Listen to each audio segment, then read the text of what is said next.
करने वाले हैं आपका फॉर्मेशन ऑफ हाइड्रोजन गैस। लेकिन फॉर्मेशन ऑफ हाइड्रोजन गैस से पहले हम आपको एक चीज और समझाएंगे यहाँ पे कि जो हमने पढ़ा था केमिकल रिएक्शंस में, कैरेक्टरिस्टिक ऑफ केमिकल रिएक्शन। तो कैरेक्टरिस्टिक ऑफ केमिकल रिएक्शन क्या होते हैं? जो कैरेक्टराइज करते हैं, जिनको देख के हमें ये पता चलता है कि हमारे पास केमिकल रिएक्शन हो रही है। जिसमें एक कैरेक्टरिस्टिक की हमने बात की थी, चेंज इन कलर, कि जब केमिकल रिएक्शन होगी तो हमें कैसे पता चलेगा हमारी केमिकल रिएक्शन में कोई ना कोई चेंज आएगी। तो यहाँ पे देखो हमारे पास एक सॉल्यूशन बना हुआ है जिसका कलर क्या है बेटा? ऑरेंज। क्या है? ऑरेंज। अब ये ऑरेंज कलर क्या है, क्यों है, इसका रीजन मैं आपको बोलता हूँ। इसमें मैंने आपका एसिड लिया हुआ है। क्या लिया हुआ है? एसिड। और आपके एसिड में मैंने क्या ऐड कर दिया? आपका मिथाइल ऑरेंज।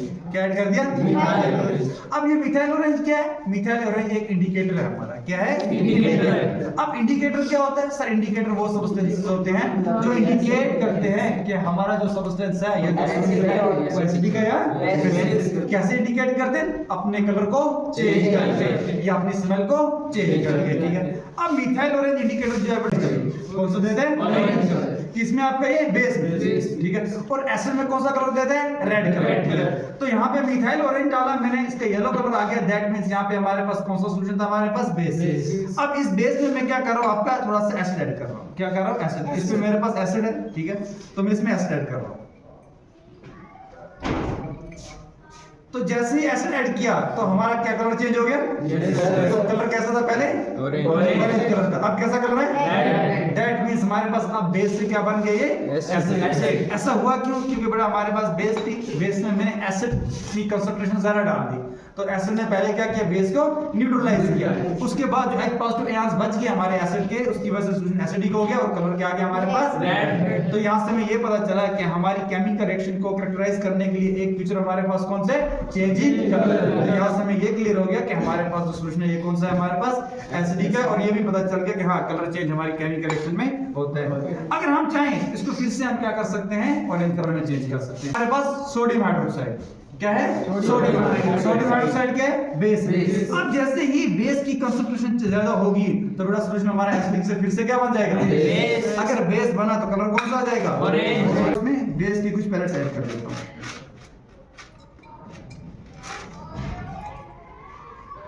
अब जैसे ही बेस क्या करेगी? हमारे एसिड को न्यूट्रलाइज कर पाएगी, जिसका कलर क्या हो जाएगा हमारे पास? चेंज।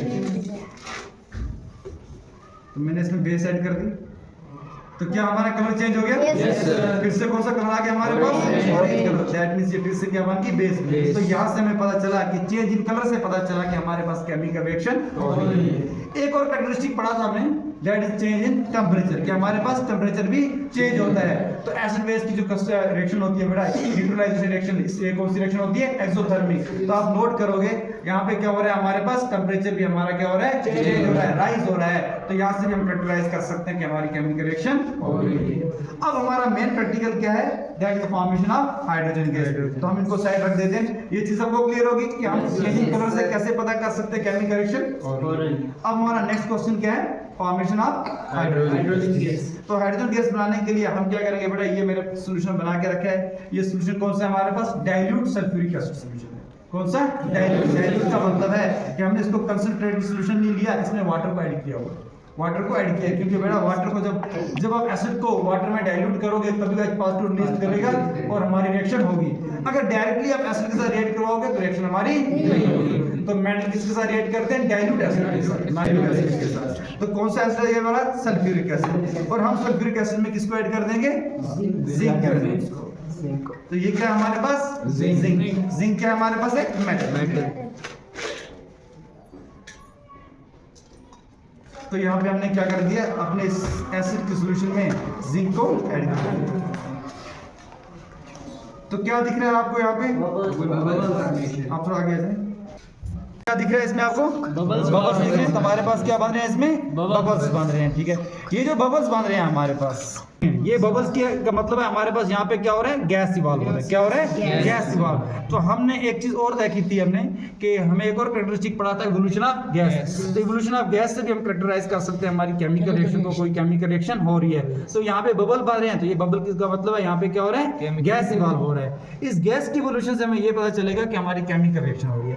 अब हमने इसमें हुआ क्या इस रिएक्शन में? पहले हम इसका मैकेनिज्म जानते हैं, उसके बाद हम इसको प्रैक्टिकली रखेंगे। ठीक है बेटा, हमारे पास क्या था?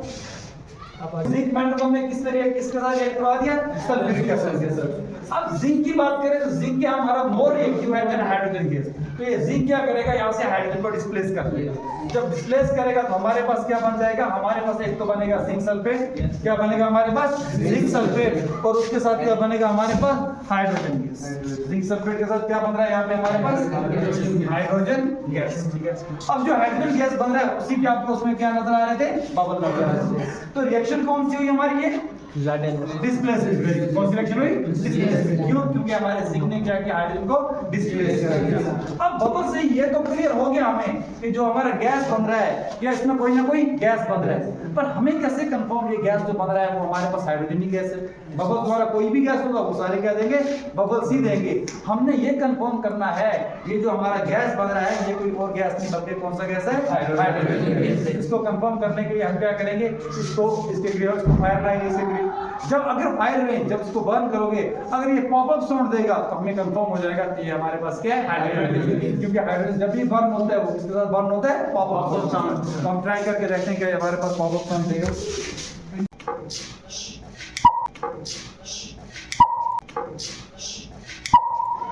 गैस साउंड, इस साउंड से हमें ये कंफर्म हो रहा है ये जो गैस हमारी बनी है ये कौन सी गैस है हमारे पास, हाइड्रोजन गैस।